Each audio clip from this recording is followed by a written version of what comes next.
Indian foreign policy decisions are made in Indian national interest, and we are guided by our thinking, our views, our interests.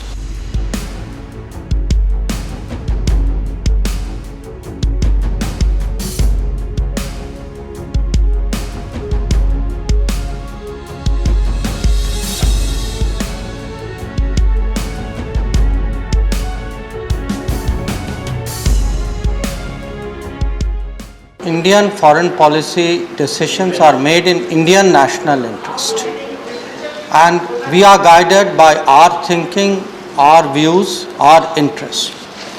So there is no question of linking the Ukraine situation to issues of trade.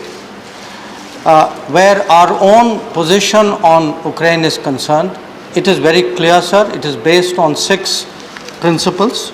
1, that we call for immediate cessation of violence and end to all hostilities. We stand for peace. 2, we believe that there is no other way than a return to the path of dialogue and diplomacy. 3, we recognize that the global order is anchored on international law, UN Charter, and respect for territorial integrity and sovereignty of all states. 4, we call for humanitarian access to a conflict situation. 5, we ourselves give humanitarian assistance. We have given 90 tons of humanitarian assistance so far, and we are looking at providing more, especially medicines.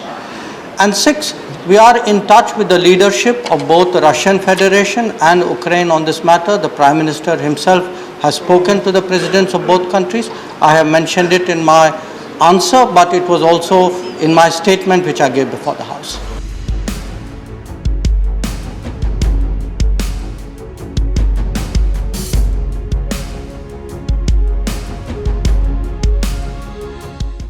Because of the emerging problems in dealing with Russia, government is examining various aspects, including the payment aspect. There is a group within the government composed of different ministries. It is led by Finance Ministry to examine these matters. As regards the reference to the oil trade which the Honourable Member made, I would like to take the opportunity to inform the House that in fact we have we import very little oil from Russia. It's less than 1% of our imports, and many other countries import 20 times, 10, 15, 20 times the amount of oil that we do. So I share the Honourable Member's observation on this matter.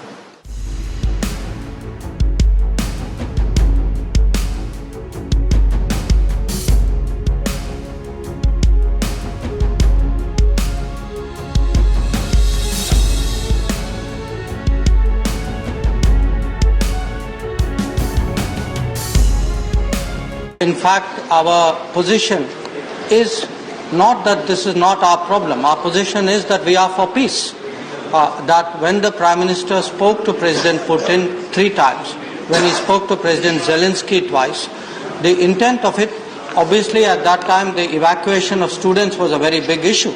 But there was also a larger conversation on what we could do to lead to encourage a cessation of hostilities and return to diplomacy and dialogue. And I think today that sentiment is widely shared by many countries in the world, and I think we articulate it very strongly.